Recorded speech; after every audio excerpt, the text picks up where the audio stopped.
America చెప్పిన షరతులు ఇరాన్‌కి ఆమోదయోగ్యం కావు. ఇరాన్ చెప్పే షరతులు అమెరికాకి ఆమోదయోగ్యం కాదు. నేను మా అబ్బ సొత్తులాగా మేమేదో కష్టపడి సముద్రాన్ని తయారు చేసాం. ఆ సముద్రంలో ఎళ్ళే వాళ్ళందరూ నాకు కప్పం కట్టి పోవాలంటే, అమెరికా ఎవడు మనందరిని తాకట్టు పెట్టడానికి? కాబట్టి అమెరికా ఏం చేస్తది అందులో? మేము దోచుకు తింటాము. దారిన ఎళ్ళే వాళ్ళందరూ మాకు కప్పం కట్టాలంటే, రేపొద్దున భారత్ ముందు నుంచి వెళ్తున్నటువంటి వాటన్నిటికి మనం కప్పం, రేపొద్దున వాళ్ళ నీళ్ళల్లో కప్పం అడుగుతున్నాడు. రేపొద్దున గాలిలో కప్పం అడుగుతాడు. ఎట్ట ఒప్పుకుంటారు? కాబట్టి ఇరాన్ పిడివాదంతో ఉంది. దౌర్జన్యపూరిత ధోరణితో ఉంది. అహంకారపూరిత ధోరణితో ఉంది.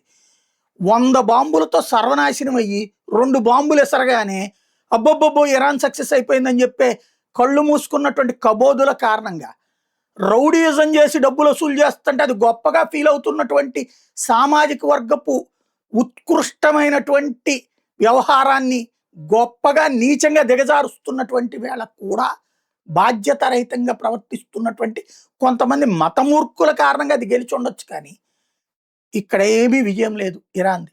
అది మనం గుర్తుపెట్టుకోవాల్సింది. బేసిక్‌గా మత మూర్ఖత్వంతో వ్యవహరిస్తోంది అది. అహంకారపూరితంగా వ్యవహరిస్తోంది. ఇరాక్ కూడా ఇట్లాగే వ్యవహరించింది. ఆఫ్ఘనిస్తాన్ కూడా ఇలాగే వ్యవహరించింది. చాచి సరిపెట్టడం ఎట్లాగో తెలుసు. అహంకారపూరితంగా ప్రపంచాన్ని శాసించాలనుకునే వాడు ఎవడైనా, అది హిట్లర్ అయినా నాశనం అయ్యాడు, సద్దాం హుస్సేన్ అయినా నాశనం అయ్యాడు. రేపు ఇరాన్ అయినా కొమైనీ అట్టాగే నాశనం అయ్యాడు. రేపు ఆఫ్ఘనిస్తాన్ లాగా ఇరాన్ మారి తీరతది. ఎందుకంటే ప్రపంచాన్ని శాసించాలనుకునేవాడు ఎవ్వడైనా సరే చరిత్ర పుటల్లో సర్వనాశనం అవుతాడు. అది గుర్తుపెట్టుకోవాల్సినటువంటి అంశం. ఇప్పుడు యుద్ధంలో ఇరాన్ షరతులు అవి. ఆ షరతుల్ని అమెరికా అంగీకరించదు. అమెరికా నువ్వు హార్ముజ్ జలసంధి జోలికి పోబాక, అణ్వాయుధాలు తయారు చేయబాక అంటది.